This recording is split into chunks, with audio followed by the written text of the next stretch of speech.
तो बेटा the kind of output device, first of all we will learn what is output device. कल हमने क्या पढ़ा था बेटा? Yesterday we have learn about input device के बारे में, इनपुट यूनिट के बारे में हमने पढ़ा था।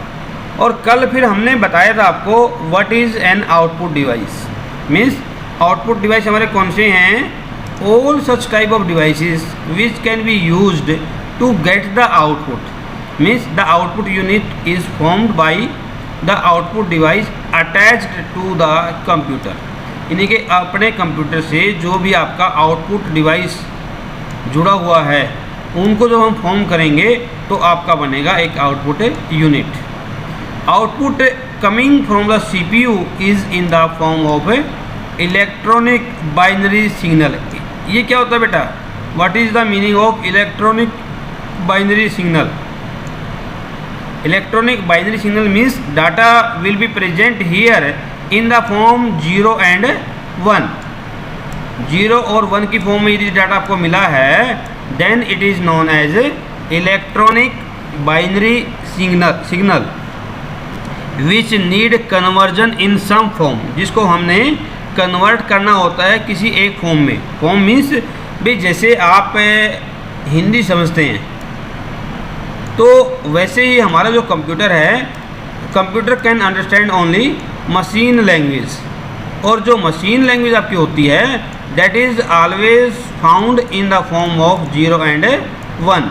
वो हमारी 0 और 1 की फॉर्म में होती है जो हम फॉलो करते हैं, जो हम कंप्यूटर में लिखते हैं। जैसे मैंने ये पूरा पूरा लिखा हुआ है, this is in the form of high level language. ये आपका हाई लेवल लैंग्वेज में है। हाई लेवल लैंग्वेज हमारी वो लैंग्वेज होती है जिसको ह्यूमन बीइंग आपका रीड आउट कर सकता है, अंडरस्टैंड कर सकता है। तो यहाँ पे आपके पास मशीन लैंग्वेज में इसको कन्वर्ट करना पड़ेगा। When it is converted into machine level language then the system will be able to get it processed. अब यहाँ पे कल मैंने आपको बताया था कि basically we have 2 type of output device. कौन कौन से थे बेटा? Yesterday we have discussed about the type of output device. कौन कौन से थे? तो बेटा मैंने आपको बताया, यस हमने आपको बताया था first of all we have soft copy input output device, बताया था सॉफ्ट कॉपी। और सेकंड था आपका hard copy. Yes, soft copy में हमारे सारे वो डिवाइस थे जिसके अंदर हमारा आउटपुट जो होता है सिर्फ तब तक रहेगा जब तक हमारे पास इलेक्ट्रिसिटी है। यदि इलेक्ट्रिसिटी आपकी वहाँ पे नहीं है then you are not able to get the output. भाई जैसे हमारी ये LED है यहाँ पे, अब इसके अंदर आपको आउटपुट दिखाई दे रहा है। यदि हम इसकी पावर ऑफ कर देंगे, पावर को स्विच ऑफ कर देंगे तो क्या हमें आउटपुट दिखाई देगा? नहीं दिखाई देगा ना। तो ये हमारा जो कहलाएगा that is called soft copy output device. Nitin, ये मेरा स्पीकर यहाँ पे है। अब स्पीकर के अंदर मैंने पावर लगाया हुआ है तो आपका आवाज़ आ रहा है। यदि मैंने अपनी पावर हटा दी तो क्या होगा? What will happen? Nitesh, work नहीं करेगा। अपना वर्क का मतलब है कि आवाज़ आपकी नहीं आएगी। नितेश, नितेश, यस नितेश, भाई जागते रहना है, ऐसे नहीं है कि आप सो जाओगे, ठीक है ना। मुस्कान, मुस्कान, नंबर 1 नंबर 2, नंबर 1 कौन है, नंबर 2 कौन है? अब ये क्या है? ये वाला वेब कैम है। किस प्रकार का डिवाइस है ये? दोनों हैं। यस यस यस, यही चीज़ आपने याद रखना है कि हमारे पास कुछ ऐसे डिवाइसेस भी होते हैं विच can B categorised under input और आउटपुट। ठीक है, चलिए अब हम आगे चल रहे हैं बेटा हमारा। अब ये बताओ, ये जो आपको दिखाई दे रहा है यहाँ पे ये वाला, ये क्या है?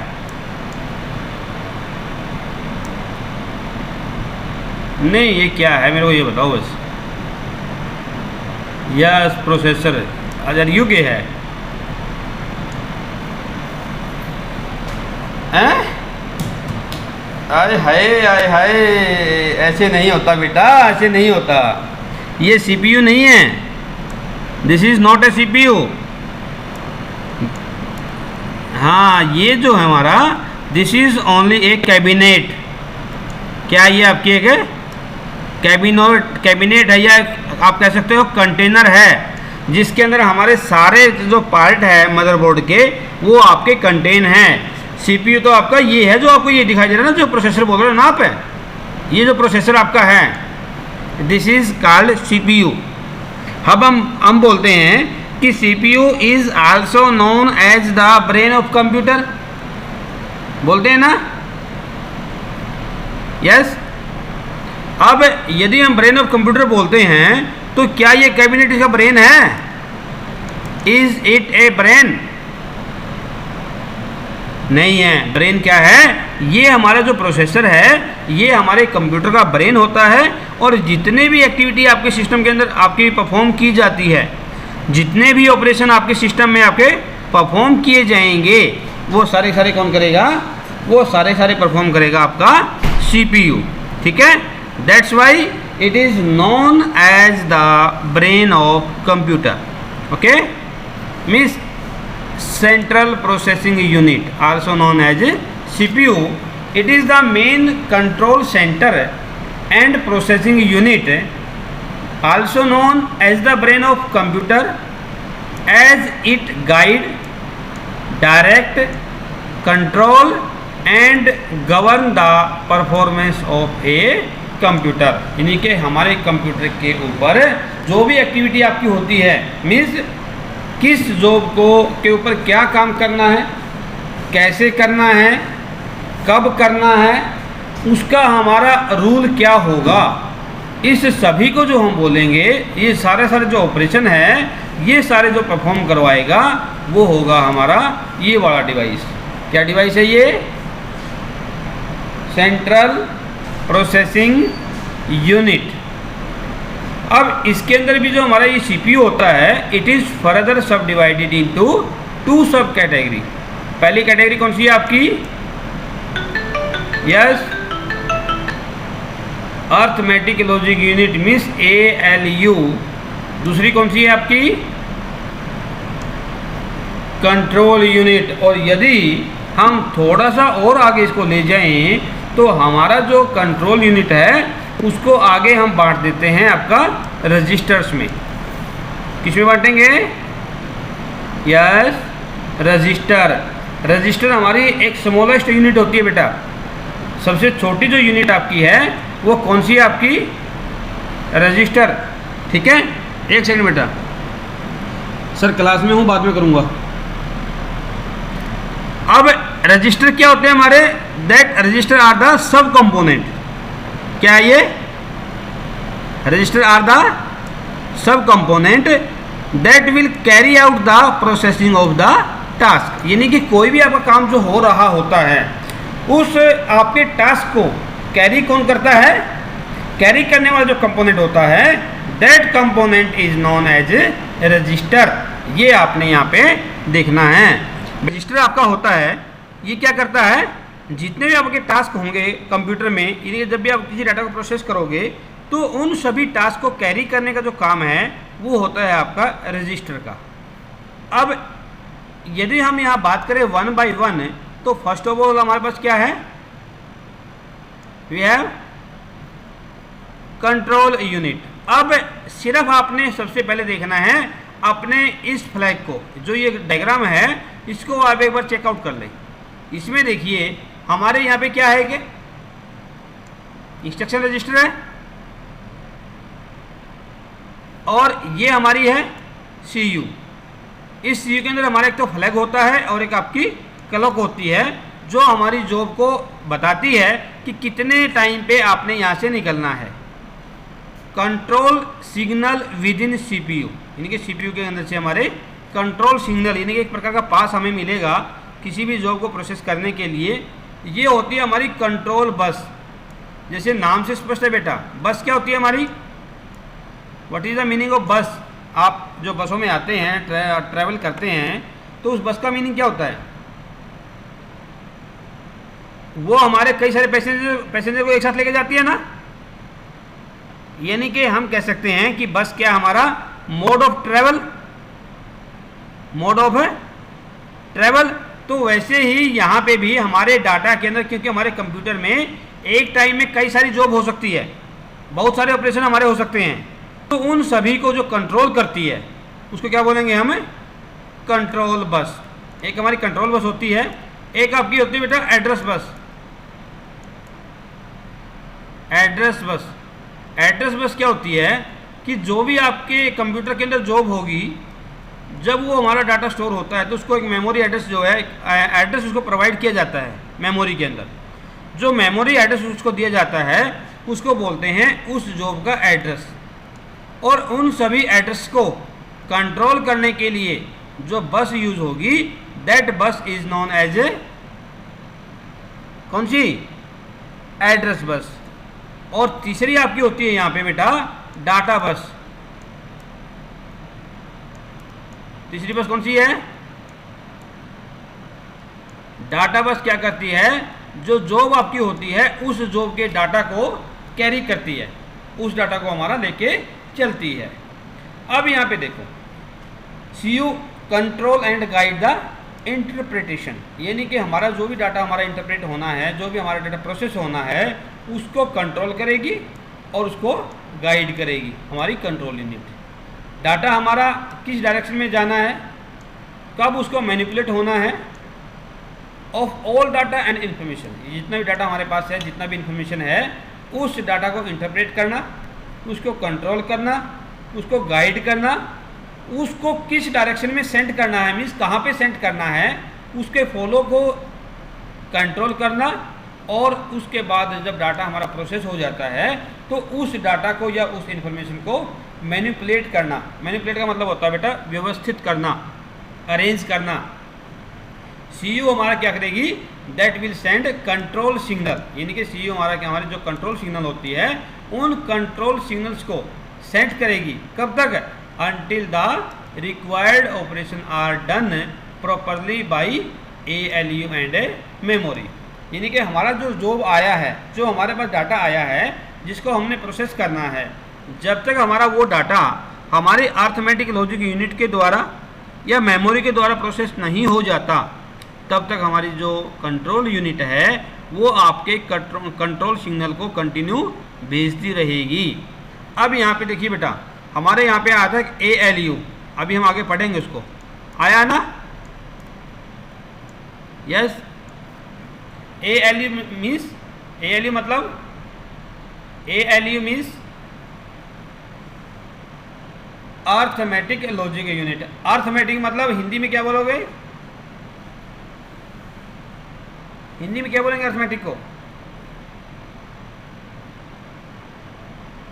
अंक गणित। यानी कि हमारी जो ALU है, ALU हमारे कंप्यूटर की वो यूनिट होती है जो हमारे डाटा को हमेशा सिर्फ और सिर्फ न्यूमेरिकल फॉर्म में ही एक्सेस करेगी, न्यूमेरिकल डाटा के ऊपर ही ऑपरेशन करेगी और उसका रिजल्ट भी हमें न्यूमेरिकल फॉर्म में ही देगी।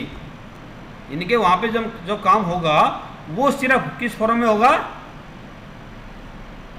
वो सिर्फ बेटा नंबर फॉर्म में होगा।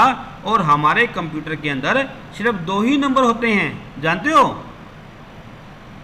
आपके कंप्यूटर में सिर्फ कौन कौन से नंबर है? वो 0 और 1। और हमारी जो कंप्यूटर मेमोरी होती है बेटा, जब आपकी इस कंप्यूटर मेमोरी के अंदर डाटा स्टोर होगा तो वो डाटा हमेशा 0 और 1 की फॉर्म में ही स्टोर होता है। किस फॉर्म में स्टोर होगा? 0 1 की फॉर्म में। अब इसके बाद आपका होता है कि अनदर इम्पोर्टेंट फंक्शन, जो दूसरा फंक्शन हमारा इम्पोर्टेंट है कंट्रोल यूनिट का, वो है CU is the program execution, कि प्रोग्राम को एग्जीक्यूट करना। मैंने बताया आपको भाई हमारी जॉब कब प्रोसेस होनी है, किस प्रोसेस को वेट करना है, किसको हमारा प्रोसेसर या शेड्यूलर जो है वो प्रोवाइड करना है, ये सारा काम हमारा CU करेगा। इसके बाद उस जॉब का एग्जीक्यूशन जो है वो भी हमारा CU करता है। CU हमारा क्या करेगा? It will get the programme instruction from memory, यानी कि जो कंप्यूटर की मेमोरी है उस कंप्यूटर की मेमोरी के अंदर से हमारे जो प्रोग्रामिंग इंस्ट्रक्शंस है उनको आपका कॉल करेगा और उन प्रोग्रामिंग इंस्ट्रक्शंस के अकॉर्डिंग अपने डाटा को प्रोसेस कर देगा और फिर हमारा जो एग्जीक्यूशन होगा वो हमारा होगा then one after the other. अब जैसे मान लो आपके पास 4 जॉब आ गई बेटा, एक 1 है, एक 2 जॉब है, एक 3 है और एक 4 है। 4 जॉब मान लो एकदम से एंटर करती है, एकदम से हमारे CPU में आ गई, हमने इनपुट कर दिया 4 जॉब का। अब 4 जॉब का जब हमने एकदम से एग्जीक्यूशन किया है या हमने एंटर करी है, इनपुट हमने 4 जॉब का डाल दिया है, तो हमारा जो CPU है कंट्रोल यूनिट वो देखेगा कि भाई इन 4 में से हमने किस जॉब को पहले प्रोसेस करना है, किस जॉब को हमने प्रोसेस करना है। अब वो देखेगा इनका टाइम, भाई किस जॉब ने पहले एंटर किया है। जिस जॉब ने पहले एंटर किया है, सपोज करिए कि इनके अंदर से जो जॉब 3 है वो सबसे पहले एंटर होती है, तो हमारी जो जॉब 3 है वो हमारी प्रोसेस हो जाएगी। उसके बाद मान लो एंटर किया है जॉब 4 ने, फिर 1 ने और फिर 2 ने, तो ये तो हमारी प्रोसेसिंग स्टार्ट हो जाएगी इस पर। तो बाकी ये 3 हमारी यहाँ पे वेट करेगी। जब तक हमारी ये जॉब प्रोसेस नहीं हो जाती, दिस जॉब विल वेट। फिर जैसे ये प्रोसेस होगी तो अगले वाली को हमारा प्रोसेसर मिल जाएगा, फिर जो 2 बच गई है वो 2 वेट करेगी, फिर ये जो प्रोसेस हो जाएगी, फिर हमारी ये वाली जो जॉब है वो अंदर चली जाएगी, फिर हमारा जो 2 है फिर हमारी वेट करेगी 2, और फिर जब हमारी 1 भी प्रोसेस हो जाएगी, फिर हमारी जो 2 है वो आपकी एंटर कर जाएगी। समझ में आ रही बेटा? यस। अब यहाँ पे क्या होता है बेटा, 2 टर्म आपकी होती है, एक तो होता है बफर, लिख लीजिएगा बेटा,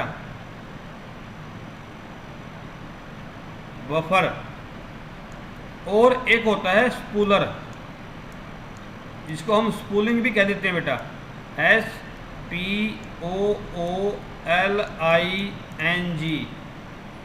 spooling, buffer and spooling. Buffer क्या होता है बेटा, अब देखिए जैसे हमारे पास यहाँ 4 जॉब आई थी, अब 4 जॉब में से एक जॉब तो प्रोसेस होने लगी, बाकी कितनी बच गई यहाँ पे, बाकी कितनी बच गई, 3 बच गई ना। तो इन 3 को स्टोर करने के लिए हमें कोई जगह चाहिएगी, इन 3 को स्टोर करने के लिए जो हमें जगह चाहिएगी, तो उस जगह को हम बोलते हैं बफरिंग। क्या बोलेंगे उनको, बफरिंग। या आप सिंपल एग्जांपल आपको मैं दूं, कई बार आप अपने मोबाइल के ऊपर कोई वीडियो चलाते हैं, तो जब आप वीडियो चलाते हैं और आपके इंटरनेट की स्पीड स्लो होती है, तो वहां घूमता सर्कल सा घूमता है ना,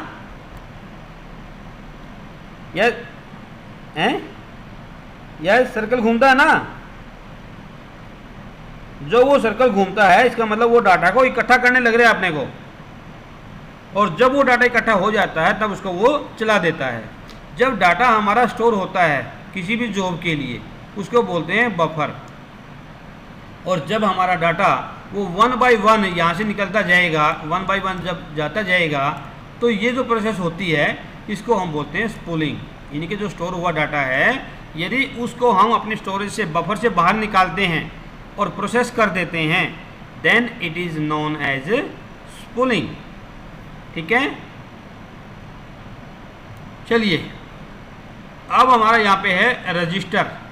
अब रजिस्टर क्या होता है, रजिस्टर और processor register are small unit of data holding places. यानी कि डाटा को होल्ड करने के लिए जो आपका प्लेस होता है, उस प्लेस की जो छोटी यूनिट होती है, स्मॉलेस्ट यूनिट जो आपकी होती है, जैसे यहाँ पे देखोगे आप, ये मेरा कंप्यूटर रजिस्टर मैंने यहाँ दिखाया है, जिसके अंदर क्या है हमारा fastest, smallest and most expensive है ये। इसके अंदर एक तो होता है CPU रजिस्टर बेटा, एक होता है कैश मेमोरी, एक होती है रैम, एक होती है हमारी हार्ड डिस्क। हार्ड डिस्क को कब यूज करते हैं बेटा, if you want to store the data permanently, यानी कि डाटा को यदि आपने परमानेंट स्टोर करना है तो हम यूज करेंगे हार्ड डिस्क को। यदि हमने डाटा सिर्फ शॉर्ट टाइम के लिए, कुछ टाइम के लिए स्टोर करना है, तो उसको बोलेंगे हम रैम। तब हमारा रैम यूज़ होगा। अब कैश क्या होता है बेटा, कैश मेमोरी। कैश मेमोरी क्या होगा, मैं थोड़ा सा आपको आगे लेके चलता हूँ और यहाँ पे मैं एक एग्जांपल आपको देता हूँ। देखो यहाँ इस पिक्चर को ध्यान से देखिए बेटा 2 मिनट के लिए, ये आपको सारा बता देगी।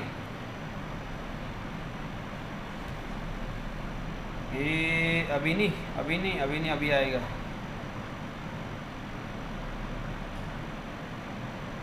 ये देखो, ये चला जाओ, ये डाटा गया, ये गया डाटा, ये डाटा गया, जा रहा है ना रैम के अंदर से सीपीयू में जा रहा है ना। यस। अब ये डाटा जब हमारा रैम से सीपीयू में जा रहा है तो यहाँ पे हमारे रैम में से डाटा जाने की जो सीपीयू की अंदर स्पीड है वो स्लो है ना। लेकिन ऊपर देखो आप, कैश मेमोरी में देखो ऊपर, अभी आएगा हमारा, अभी आ जाएगा, 2 मिनट रुको, दोबारा आएगा। ये देखो फास्ट चल रहा है ना, यहाँ पे फास्ट है ना। अब यहाँ पे जैसे हम जानते हैं कि जो सीपीयू की स्पीड है वो तो बहुत फास्ट होती है, लेकिन रैम के अंदर से जो डाटा जा रहा है सीपीयू के अंदर वो हमारा बहुत धीरे धीरे जा रहा है ना, वेरी स्लो है ना। अब जब वेरी स्लो है तो इस सीपीयू को इंतजार करना पड़ेगा डाटा जब तक इसके पास नहीं आ जाएगा। इसका मतलब सीपीयू खाली रहेगा, सीपीयू खाली बैठा रहेगा, जिससे हमारे सीपीयू का पूर्ण यूटिलाइजेशन नहीं हो पाता। तो इस हमारा जो सीपीयू है ये खाली ना रहे तो हम यूज़ करते हैं कैश मेमोरी को। जो कैश मेमोरी होती है बेटा ये फास्ट होती है देन कंपेयर टू रैम। अब रैम की बजाय हमारी फास्ट मेमोरी कैश मेमोरी है, इसलिए ये डाटा को जो है फास्टली आपका सेंड कर देती है सीपीयू को, जिससे सीपीयू कभी भी हमारा आइडल या खाली नहीं रहता, जिससे हमारा जो सीपीयू का जो यूटिलाइजेशन है वो आपका कंप्लीट हो जाता है। यानी कि हम कह सकते हैं कि सीपीयू हमारी एक वो मेमोरी है जो फास्टली डाटा को प्रोवाइड करती है सीपीयू को, जिससे हमारा ऑपरेशन फास्ट हो जाता है। ये हम बेटा करेंगे, इसके बाद आएगा हमारा ये जब मेमोरी का कंसेप्ट पढ़ेंगे हम वहाँ पे। चलिए, इस कैश मेमोरी के बाद होते हैं बेटा हमारे सीपीयू रजिस्टर, जहाँ पे हमारा जो डाटा है वो आपका होल्ड होगा।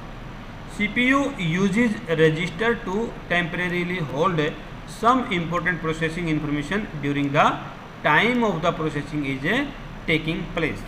यानी कि जब हमारी कोई भी डाटा प्रोसेस होता है तो उस टाइम कई बार क्या होता है, जैसे आप लोग कहते हो भाई, आपको एक एग्जांपल दूँ। यस,